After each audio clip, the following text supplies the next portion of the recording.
right here has texted people without coming to me. Look, if he had a problem with my doctrine, shouldn't he have come to me? Yeah. Or should he be going behind my back and backbiting, going to other church members who never asked his opinion, mind you, never even asked and said, hey, Chris, what do you think about Pastor Anderson's sermon?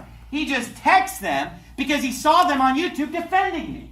So because they were on YouTube defending me, he takes it upon himself to rebuke them for defending the pastor of his church, calls my statements wicked and evil.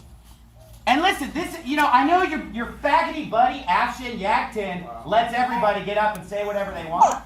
But in this church, it's not a free-for-all. It's not an open mic. You don't come to this church and pretend to be a faithful member of the church while you're going behind the pastor's back. Did you ever have the guts to confront me with that, Chris?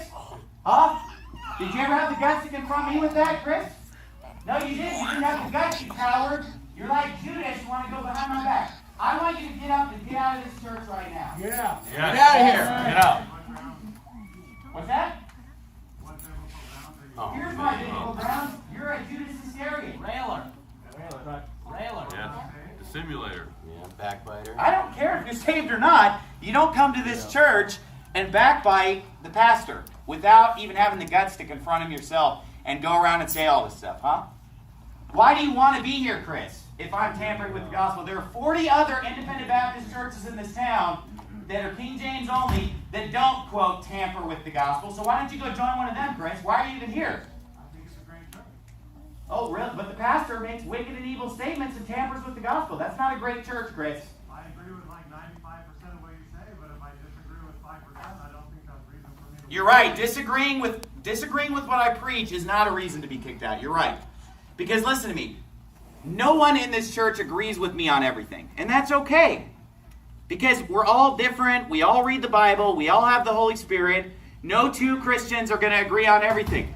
That's fine. No problem. I've had people come up to me and say, hey, I don't agree with this doctrine. I always tell them, that's okay. You don't have to agree with me. You're welcome to come here. But there's a big difference between not agreeing and calling the pastor's preaching wicked and evil and accusing him of tampering with the gospel behind his back without ever bringing that to me. Do you see the difference, Chris?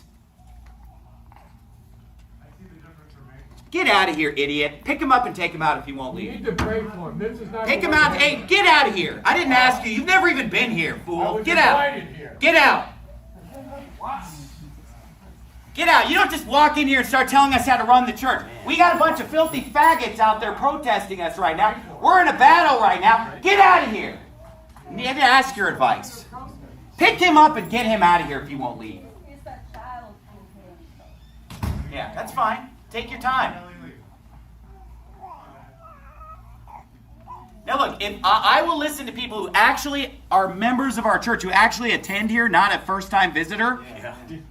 If somebody thinks that there's a reason why they should be allowed to stay, let me know.